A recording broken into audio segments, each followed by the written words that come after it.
Hello everyone. तो कैसे हो आप लोग? तो आज हम लोग क्लास 8 का चैप्टर 4 क्वाड्रिलेटरल्स का पेज नंबर 94 का फिगर इट आउट के क्वेश्चन नंबर 1, 2, 3, 4 और 5 सारे क्वेश्चंस करने वाले हैं। तो चलिए स्टार्ट करते हैं। क्वेश्चन नंबर 1 यहाँ पे बोला है, find all the other angles in the following rectangle. क्योंकि एक रेक्टेंगल दे रखा है, इस रेक्टेंगल के हम लोग को सारे एंगल्स फाइंड करने हैं। तो कहाँ है? ठीक है, तो फर्स्ट वाले रेक्टेंगल का फाइंड करता है। लेट्स से ये वाला रेक्टेंगल। अब देखिए कैसे करना है, एक बार मैं आपको ऊपर से करके बताऊंगा, फिर क्या कैसे लिखना है आप वो लिख सकते हो। ठीक है, जैसे कि देखो, सबसे पहले हम लोग को यहाँ पे एक 30 डिग्री दे रखा है। अब let's say this is a triangle. ये ट्राइंगल लेते हैं एक रेक्टेंगल के अंदर अंदर में। ठीक है, अब इस ट्राइंगल में ये वाला साइड इक्वल है, तो ये आइसोसेलेस ट्राइंगल है। तो आइसोसेलेस ट्राइंगल का ऑपोजिट साइड, इक्वल साइड्स का ऑपोजिट एंगल भी इक्वल होता है। इसका मतलब ये 30 है तो ये भी 30 डिग्री हो जाएगा। अब ये 30 है और ये वाला एंगल, तो ये वाला एंगल क्या होगा? अब मान लेते हैं ये दिस इज एंगल ए। ठीक है, तो मुझे ये पता है angle A plus 30 degree plus 30 degree, मतलब इस ट्राइंगल के सारे एंगल सम कितना होगा? 180 डिग्री होगा। सारे एंगल का सम, एंगल सम ऑफ ट्राइंगल, मान लेते हैं इसको ओ, ओ ए बी। ठीक है, तो इससे मुझे ए कितना मिल जाएगा? 120 डिग्री। ठीक है, तो मुझे ये एंगल कितना मिला? 120 डिग्री। अब ये 120 है तो क्या ये वाला भी 120 होगा? इसको ओ इधर पे रख लेते हैं। This is also 120 degree. क्यों? Reason this is vertically opposite angle. ये एंगल और ये एंगल क्या होगा? Vertically opposite angle. यहाँ पे लिख सकते हो A O B angle, A O B equals to angle D O C equals to 120 degree. क्यों? Vertically opposite angles V O A. या फिर इसको फुल फॉर्म में लिख लेना, vertically V E R T I C L L Y, vertically O P P angle. ठीक है, चलिए। अब ये 120 डिग्री है, सेम वे में ये दोनों एंगल इक्वल है, ये एंगल और ये एंगल है ना, ये 120 है तो ये भी 30 और 30 डिग्री हो जाएगा। 30 डिग्री 30 डिग्री। ठीक है, चलिए। अब देखो यहाँ पे ये पूरा एंगल तो 90 डिग्री है। अब ये बचा 30, तो ये बचा हुआ एंगल कितना आएगा? पूरा 90 है, ये 30 है, तो बचा कितना आएगा? ये वाला एंगल वुड बी 60 डिग्री। क्या this would be 60 degree? I hope you understood, this is 60 degree. Same logic से ये भी 60 डिग्री है ना, क्योंकि ये पूरा एंगल 90 डिग्री है तो ये बचा 60 डिग्री। तो इसको हम लोग कैसे लिखेंगे? Since angle D is 90 degree, angle D equals to 90 degree, therefore ये पूरा एंगल 90 डिग्री है, angle D, therefore angle O D A 60 degree हो जाएगा। Therefore angle O D A, therefore O D A equals to 60 degree. ऐसे आप explainer लिख सकते हो। तो इस ट्राइंगल में, अब ये ग्रीन वाला ट्राइंगल देखो,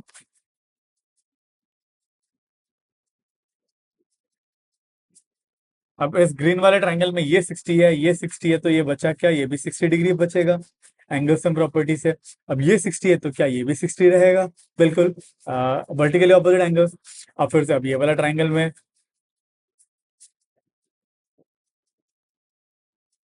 अब ये वाला ग्रीन ट्राइंगल में ये साइड इक्वल है, ये एंगल 60 है तो ये वाला एंगल इक्वल रहेंगे, तो ये भी 60 डिग्री, ये भी आपको 60 डिग्री मिल जाएगा। या फिर आप ऐसे भी समझ सकते हो, ये पूरा 90 होगा, ये 30 है तो बचा 60। ठीक है, आप ऐसे सारे एंगल्स निकाल सकते हो। आपने जो भी समझा, आपको मतलब बस एक एग्जैक्ट नहीं होने से भी चलेगा, कुछ ना कुछ जितना भी आपको समझ में आया आप वैसे लिखते जा सकते हो। ठीक है, आपको गलत सही कुछ भी नहीं है, आपको टीचर्स मार्क्स दे देंगे। बहुत सारे लोग पूछते हैं सर इसमें लिखे कैसे? अब लिखना इसमें ज्यादा कुछ है नहीं, यही ऐसे ही लिख कर करके आपको जो भी समझ में आया आप एक्सप्लेन करते जा सकते हो। ठीक है, अब सेम वे में आप यहाँ पे ये बता सकते हो, सिमिलरली, है ना, similarly angle O A D equals to 60 degree, angle O A D equals to 60 degree.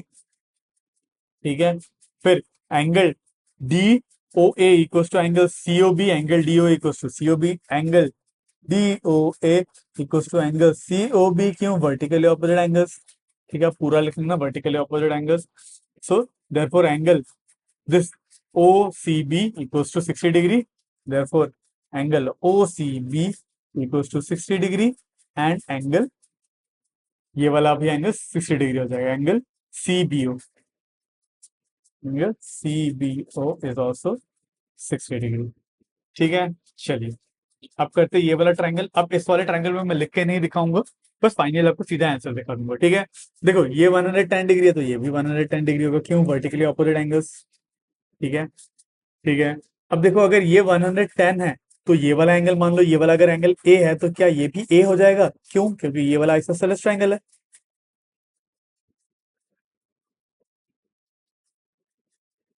ठीक है, आइसोसेलेस ट्रायंगल है, ऑपोजिट साइड्स, इक्वल साइड्स के ऑपोजिट एंगल भी इक्वल है, इसका मतलब ए प्लस 110 क्या होगा, 180 डिग्री होगा।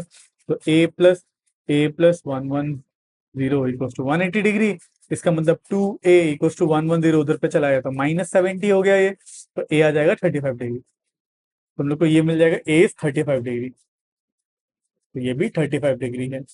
ये 35 है, सिमिलरली ये वाला एंगल भी 35 डिग्री हो जाएगा, ये वाला भी एंगल 35 डिग्री हो जाएगा, ठीक है। अब ये पूरा एंगल 90 डिग्री है और ये बस 35 है, तो ये बचेगा कितना, बचा हुआ एंगल होगा 25 डिग्री, सॉरी 55 डिग्री। सिमिलरली ये भी 55 डिग्री, ये भी 55 डिग्री, है ना, ये भी 55 डिग्री ही होगा। सेम लॉजिक, ये पूरा एंगल 90 तो ये 55 सेम है, ये पूरा एंगल 90 ये 35 तो ये 55, ये पूरा एंगल 90 ये 35 तो बचा 55 सेम है, ये 90 तो ये 35 ये बचा 55, ठीक है। अब ये वाला ट्राइंगल देखते हैं, ये ब्लू वाला ट्राइंगल देखो। अब ब्लू वाले ट्राइंगल में एंगल सम प्रॉपर्टी लगाएंगे, ये 55 ये 55, अगर इसको ए मान लिया तो a+55 + 55 कितना होगा, 180, मतलब a+110 = 180, तो ए आ जाएगा 70 डिग्री, मतलब ये वाला एंगल मुझे मिल जाएगा 70 डिग्री, ये 70 तो ये भी वर्टिकली ऑपोजिट एंगल 70 डिग्री ही हो जाएगा, ठीक है। चलिए, तो ये हो गया क्वेश्चन नंबर 1। अब देखते हैं क्वेश्चन नंबर, तो चलिए अब करते हैं क्वेश्चन नंबर 2। तो क्वेश्चन नंबर 2 में कहा है, draw quadrilateral whose diagonals have equal length of 8 centimetre, मतलब एक ऐसा क्वाड्रिलेटरल ड्रॉ करना है जिसके डायगोनल्स जो है 8 सेंटीमीटर का है और bisect each other eight an angle of, सबसे पहले 30 डिग्री, तो 30 डिग्री में बाइसेक्ट करने वाला पहला मुझे क्वाड्रिलेटरल ड्रॉ करना है। तो diagonals are equal and bisect each other at 8 centimetre, ठीक है। तो सबसे पहले क्या करूंगा, मैं 8 सेंटीमीटर का एक लाइन ड्रॉ कर लूंगा, फर्स्ट वाला करते हैं, ठीक है। तो सबसे पहले मैं क्या करूंगा, 8 सेंटीमीटर,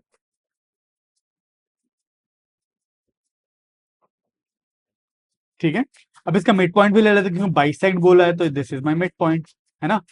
ये 8 सेंटीमीटर हो गया, let's say this is a, इसको मैं ए कह लेता हूँ, this point, and this point is my B, ठीक है। अब दूसरा जो डायगनल है वो 30 डिग्री बनाता है इस डायगनल के साथ, है ना। तो क्या करूंगा, इसके मिड पॉइंट से मैं 30 डिग्री एंगल मार्क कर लूंगा, तो ये मेरा प्रोट्रैक्टर लेके मैं एग्जैक्ट इसके मिड पॉइंट से 30 डिग्री का एंगल मार्क कर लूंगा। तो 30 डिग्री इज 0 1 2 3, ये वाला 30 डिग्री एंगल है, दिस माई पॉइंट। अब क्या करूंगा, इस पॉइंट से मैं इसको ज्वाइन कर दूंगा, मतलब डायगोनल बना लेता है ऐसे कुछ, ठीक है। अब यहाँ पे भी मुझे कितना लेंथ लेना है, मुझे 8 सेंटीमीटर लेना है, और I have to make sure कि वो जो डायगोनल 8 सेंटीमीटर का डायगोनल है उसका मिड पॉइंट भी यहाँ पे ही पड़ जाए, ठीक है। तो बिल्कुल इस वाले पॉइंट को मैं 4 वाले पॉइंट के साथ मैं एडजस्ट अलाइन कर लूंगा, ठीक है। तो ये वाला 0 सेंटीमीटर, मतलब ये वाला एक मार्क है, दूसरा मार्क ये है ए बी, मान लो this is my C, this is my D, ठीक है। तो ये मेरा पॉइंट्स आ गया। अब इस पॉइंट्स को बस मैं स्ट्रेट लाइन से ज्वाइन कर देता हूँ ऐसे, फिर इन दोनों पॉइंट को ज्वाइन कर देते हैं कुछ ऐसे, फिर इन दोनों पॉइंट को ज्वाइन कर देते हैं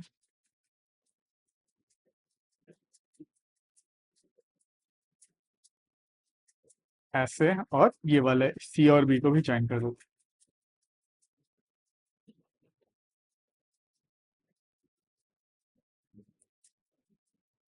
ठीक है। तो स्टेप्स ऑफ कंस्ट्रक्शन बस आपको लिखना है। सबसे पहले हम लोगों ने क्या किया, सबसे स्टेप्स स्टेप्स क्या क्या किया, सबसे पहले हम लोग ने ड्रॉ किया A B, draw A B which is equals to 8 centimetre, ठीक है। फिर ए बी से हम लोग ने ड्रॉ करके बीच में, देन पॉइंट ये वाला इसको ओ मार्क कर लेते थे, ठीक है। देन मार्क ओ एट 4 सेंटीमीटर, ठीक है। अब ओ को ही इंटरसेक्शन पॉइंट बनाया हम लोगों ने। अब यहां से हम लोग ने क्या ड्रॉ करा, यहाँ पे हम लोग ने 30 डिग्री एंगल एक ड्रॉ करा, draw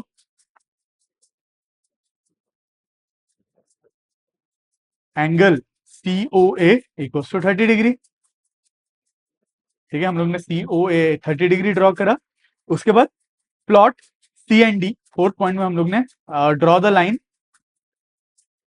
draw line CD such that O is the mid point, है ना, O जो है मिड पॉइंट हो जाए, mid point.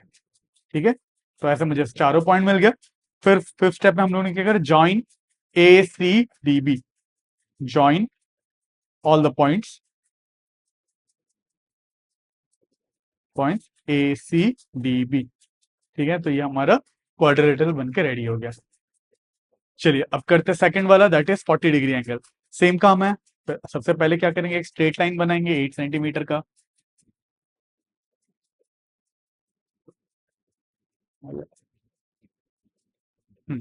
This is 8 centimetre और सेंटर मार्क कर लेते हैं।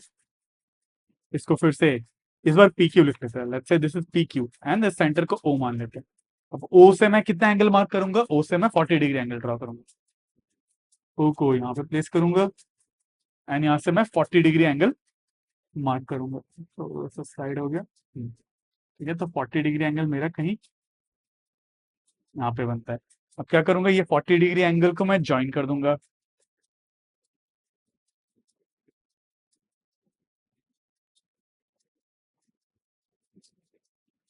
ठीक है, इसको ज्वाइन कर देते हैं।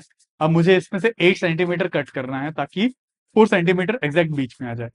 ठीक है, 4 सेंटीमीटर को मैं यहाँ पे बिल्कुल इंटरसेक्शन पॉइंट में लगा लेता हूँ और इस लाइन से मैं 0 सेंटीमीटर स्टार्टिंग पॉइंट और ये 8 सेंटीमीटर। ठीक है, ये अगर PQ, इसको मैं प्लॉट कर देता हूँ R और इसको S कर देता हूँ। अब मुझे क्या करना है, बस सबको ज्वाइन कर देना है, ज्वाइन। इसको ज्वाइन कर दिया, दोनों पॉइंट को ज्वाइन कर दिया, फिर इसको भी ज्वाइन कर देता है, फिर इसको भी ज्वाइन कर देता है। ठीक है, फिर स्टेप्स ऑफ कंस्ट्रक्शन आप अपने हिसाब से लिख सकते हो। ठीक है, अब करते हैं थर्ड वाला। थर्ड वाले में मुझे बनाना है 90 डिग्री एंगल। ठीक है, 90 डिग्री एंगल में अब I hope steps of construction बिल्कुल सेम है। ठीक है, यहाँ पे बस I have to make sure this is my 40 degree angle, है ना। और वैसे ही मैं करता हूँ ये 90 डिग्री एंगल वाला भी। तो इसको हम लोग नया पेज में करते हैं। ठीक है, हम लोग को सेकेंड और थर्ड, थर्ड में लिख लेता हूँ 90 degree and fourth is 140 degree. यहाँ पे हम लोग कर लेते हैं। तो 90 डिग्री वाला सबसे पहले हम लोग सेम काम करेंगे, 8 सेंटीमीटर हम लोग स्ट्रेट लाइन ड्रॉ करेंगे। इसको और मिड पॉइंट को भी मार्क कर ही लेते हैं साथ में ही। Mid point is this, let's say this is A, this is B and this is O। ठीक है, अब क्या करूंगा, मैं बिल्कुल O बीच से, मिड पॉइंट से 90 डिग्री लाइन ड्रॉ करूंगा।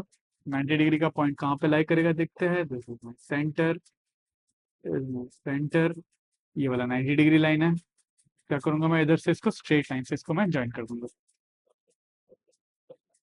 ठीक है, ये 90 डिग्री होगी, इसको एक्सटेंड कर देता है। अब इस लाइन में से मुझे बस 4 सेंटीमीटर, 8 सेंटीमीटर का सॉरी लाइन ड्रॉ करना है और I have to make sure कि मिड पॉइंट यहाँ पे लाई करे, और ये दोनों पॉइंट में मार्क कर लेता हूँ, मतलब 8 सेंटीमीटर होना पड़ेगा। This is C and this is my D। ठीक है, अब बस क्या करना है, सारे पॉइंट्स को मुझे ज्वाइन कर देना है। इसको इसके साथ ज्वाइन कर देते हैं, इसको इसके साथ, A और D को, और B और D को, और C और D को, BC। ठीक है, सो ABC is my required quadrilateral. अब इस बार 140 डिग्री ड्रॉ करना है, सेम रूल।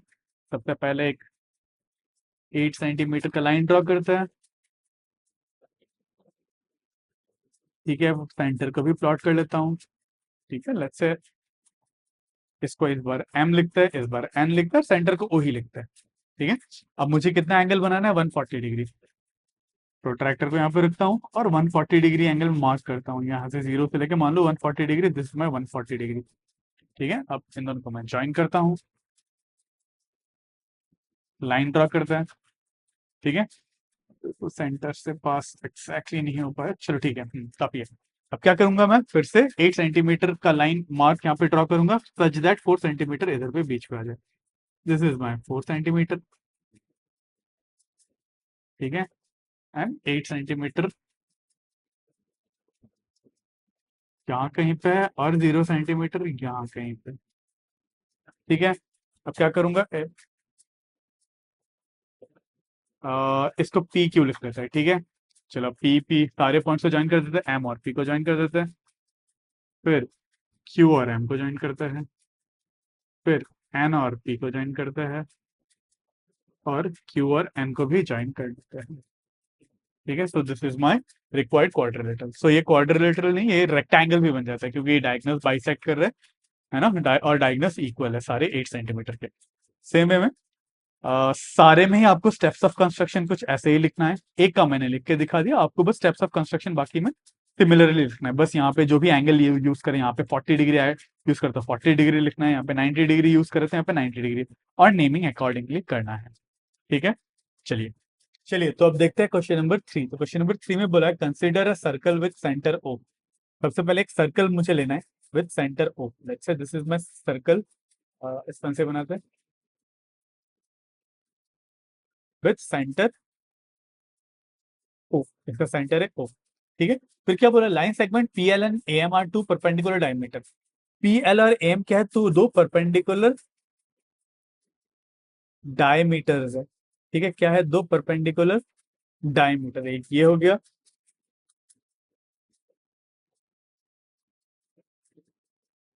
परपेंडिकुलर है एग्जैक्टली मुझे एग्जैक्टली नहीं लग रहा, मैं वापस इसको बना लेता हूँ। परपेंडिकुलर डायमीटर, मान लो ये लाइन एक है ऑलमोस्ट परपेंडिकुलर, इसके परपेंडिकुलर लाइन थोड़ा सा इधर से ड्रॉ करते हैं। मैं एक रफली परपेंडिकुलर बनाने का ट्राई कर रहा हूँ, ठीक है। हाँ, लगभग परपेंडिकुलर है, ठीक है। लाइन सेगमेंट पी एल, मान लो ये पी है, ये एल है, और A M are two perpendicular diameter of the circle. What is figure P A P M L, A P M L, तो ये क्या है ये चीज, मतलब अगर ए पी को ज्वाइन कर दूं, ए P M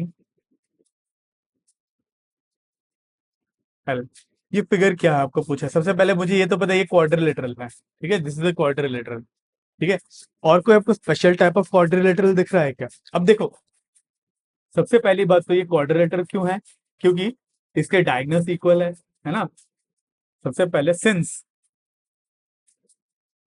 A M equals to P L, क्यों, डायमीटर ऑफ सर्कल, क्योंकि इसे डायमीटर है तो एक ही सर्कल का डायमीटर तो इक्वल है, डायमीटर ऑफ अ सर्कल, ठीक है।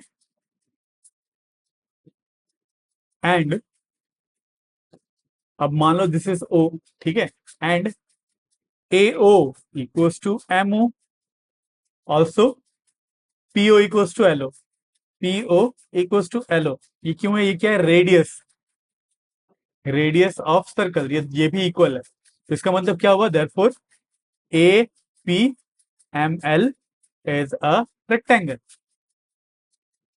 अब मुझे इतना तो पता चल गया ये रेक्टेंगल है, वो मुझे कैसे पता चला, एक तो डायगोनल्स इक्वल है, और डायगोनल्स क्या कर रहे हैं, एक दूसरे को बाइसेक्ट कर रहे हैं, क्योंकि ओ एम ए ओ ए, ठीक है, ओपी और ए एल, ये सारे क्या है, ये एक रेडियस है सर्कल के, ये भी रेडियस है, ये भी रेडियस है, ये भी रेडियस है, मतलब चारों क्या है, इक्वल है। This side is equal to this side is equal to this side is equal to this side, इससे मुझे एटलीस्ट ये पता चला ये क्या है, रेक्टेंगल है। बट क्या ये स्क्वायर है, अब स्क्वायर होने के लिए क्या होना पड़ता है, square is a special kind of rectangle जहां पे ये डायगोनल जो है 90 डिग्री में बाइसेक्ट करता है। तो क्या ये 90 डिग्री है, बिल्कुल ये 90 डिग्री है। मुझे क्या दे रखा है, A M perpendicular to A L, ठीक है। ऑल्सो मुझे given since A M is perpendicular to P L, क्यों, ये गिवन है, परपेंडिकुलर है, बोला है कि perpendicular diameter, therefore A P M L is a square. तो ये क्या बन जाएगा, this is a square, this must be a square, क्योंकि इसके क्या बोलते हैं, डायगोनल्स इक्वल है, डायगोनल बाइसेक्ट भी कर रहे हैं, और डायगोनल्स परपेंडिकुलर भी है, तो इसलिए क्या बन जाएगा, स्क्वायर बन जाएगा, ठीक है। चलिए, तो ये क्वेश्चन नंबर 3। अब देखते हैं क्वेश्चन नंबर 4। यहाँ पे क्या बोला है, we have seen how to get 90 degree using paper foldings. ठीक है, now suppose we do not have any paper but two sticks of equal length and a thread, how do you make exact 90 degree using this. ठीक है, अब हमारे पास क्या है, देखो, अब हमें ये पता है पेपर फोल्ड करके 90 डिग्री हम लोग ने बनाना सीख लिया है। बट अब हम लोग क्या है, हम लोग को दो स्टिक दे रखा है इक्वल लेंथ का और थ्रेड दे रखा है, तो हम लोग क्या एग्जैक्ट 90 डिग्री बना सकते हैं क्या? बिल्कुल। अगर आपको कारपेंटर्स प्रॉब्लम याद होगा, कारपेंटर कैसे 90 डिग्री बनाते थे, ठीक है, वैसे हम लोग 90 डिग्री बना सकते हैं। तो बनाते हैं। लेट्स से मेरे पास दो इक्वल लेंथ के स्टिक्स है। ठीक है, ये एक स्टिक है और इसी को ही कॉपी कर लेता हूँ, ये दूसरा स्टिक है। ठीक है, अब एक काम कर सकते हैं, इसको थोड़ा सा छोटा बना देता हूँ, बड़ा नहीं चाहिए मुझे। हाँ, इसको मैं मिटा लेता हूँ। मेरे पास ये दो स्टिक्स है, मेरे पास दो इक्वल लेंथ के स्टिक्स है और कुछ रोप है, इससे मुझे 90 डिग्री बना। ठीक है, तो मुझे क्या करना है, बस इन दोनों स्टिक को ऐसे इंटरसेक्ट कराना है ताकि ये एकदम बीचों बीच से कट करे एक दूसरे को। ठीक है, मतलब इसको मैं रोटेट करता हूँ, तो रोटेट कैसे करें, रोटेट करने का ऑप्शन है, हाँ है। ठीक है, मैं क्या करता हूँ, इन दोनों स्टिक्स को मैं थोड़ा सा नीचे लेके आता हूँ, पहले इन दोनों स्टिक्स को। मुझे क्या करना है, इन दोनों स्टिक्स को ऐसे इंटरसेक्ट करवाना है ताकि ये एक दूसरे के बीचों बीच से कट करे। ठीक है, क्या ये इस, आई होप इन दोनों ये जो स्टिक्स है एक दूसरे के बिल्कुल सेंटर से कट कर रहा हो, है ना? मतलब I have to make sure that this stick का मिड पॉइंट ये हो और इस स्टिक का मिड पॉइंट भी यही हो, जहां से इंटरसेक्ट कर रहे हैं वही हमारा मिड पॉइंट हो। बस अब अपने को, हम लोग को क्या करना है, हम लोग को दो थ्रेड्स है, थ्रेड्स लेने हैं। मान लो दिस इज माय थ्रेड। अब इन दोनों थ्रेड्स, जो थ्रेड्स के इसके एंड को ऐसे रोल कर लेना है बस। तो अगर थ्रेड ऐसे लगा लोगे तो आपको ये एंगल जो मिल जाएगा, that would be 90 degree angle. Blue colour का मान लो हमारा थ्रेड है।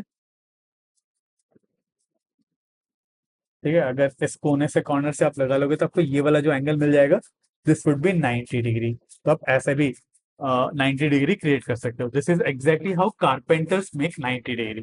ठीक है, चलिए, ये हो गया क्वेश्चन नंबर 4। अब देखते हैं क्वेश्चन नंबर 5। यहाँ पे बोला है, we saw that one of the properties of rectangle is that it's opposite sides are parallel. अब मुझे, हम लोग को ये पता है कि रेक्टेंगल का एक प्रॉपर्टी क्या होता है कि इसके ऑपोजिट साइड्स क्या होता है, कैसे होता है, पैरेलल होता है। ठीक है, it's a property of rectangle.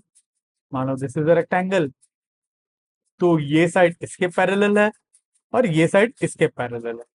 ठीक है, अब क्या बोला है, can this be chosen as definition of rectangle. क्या आप इसी डेफिनेशन से आप रेक्टेंगल, मतलब आप इसी डेफिनेशन की वजह से आप ये रेक्टेंगल है बोल सकते हो क्या? मतलब ऐसा कोई फिगर और भी पॉसिबल है क्या जो रेक्टेंगल ना हो पर उसके ऑपोजिट साइड्स पैरेलल हो? बिल्कुल, ऐसा फिगर बिल्कुल पॉसिबल है। जैसे कि अगर मान लो ऐसा फिगर बना दिया मैंने, ये एक साइड है,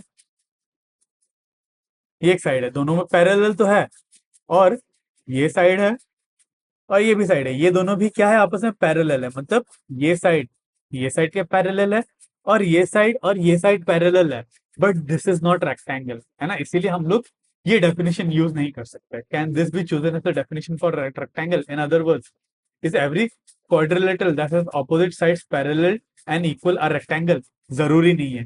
ठीक है, चलो, रेक्टेंगल में तो ये है कि ऑपोजिट साइड्स पैरेलल हो जाते हैं। ठीक है, पर उसके साथ साथ मुझे सारे एंगल्स 90 डिग्री होना भी जरूरी है। ठीक है, बट अगर आपने ऐसा कुछ फिगर बना लिया, ठीक है, इसमें क्या हो रहा है, ऑपोजिट साइड्स तो क्या हो रहा है, पैरेलल तो हो रहा है, ऑपोजिट साइड्स आर पैरेलल, ये इसके पैरेलल है और ये इसके पैरेलल है, but still it's not a rectangle. तो रेक्टेंगल बनने के लिए हम लोग को ये नहीं कह सकते कि ऑपोजिट साइड्स पैरेलल होना पड़ेगा।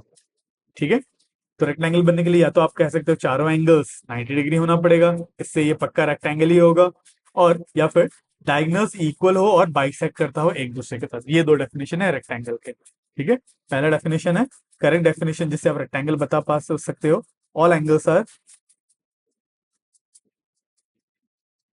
90 डिग्री। दूसरा, diagonals are equal and bisect each other. आप ऐसे करके डिफाइन कर सकते हैं रेक्टेंगल को। ठीक है, आप ये कह के नहीं डिफाइन कर सकते हैं कि ऑपोजिट साइड्स पैरेलल होता है। ये ऐसा है इसीलिए इसका सब प्रॉपर्टी है, मतलब और एक्स्ट्रा प्रॉपर्टी है जिससे हम लोग देखते हैं कि रेक्टेंगल के ऑपोजिट साइड पैरेलल हो जाता है, पर उसका डिफाइनिंग प्रॉपर्टी नहीं है वो रेक्टेंगल का। ठीक है, चलिए तो ये हो गए फिगर इट आउट के 5 क्वेश्चन। ठीक है, तो नेक्स्ट वीडियो में हम लोग स्टार्ट करेंगे हमारा जो नेक्स्ट टॉपिक है, that is angles in a quadrilateral, और इसका लिंक आपको स्क्रीन में दिख रहा होगा। तो आज के लिए बस इतना ही। अगर आपको इस वीडियो से थोड़ा सा भी नॉलेज मिला तो मेरे इस वीडियो को लाइक जरूर करना और मेरे चैनल को सब्सक्राइब जरूर करना। तो मिलते हैं अगले वीडियो में।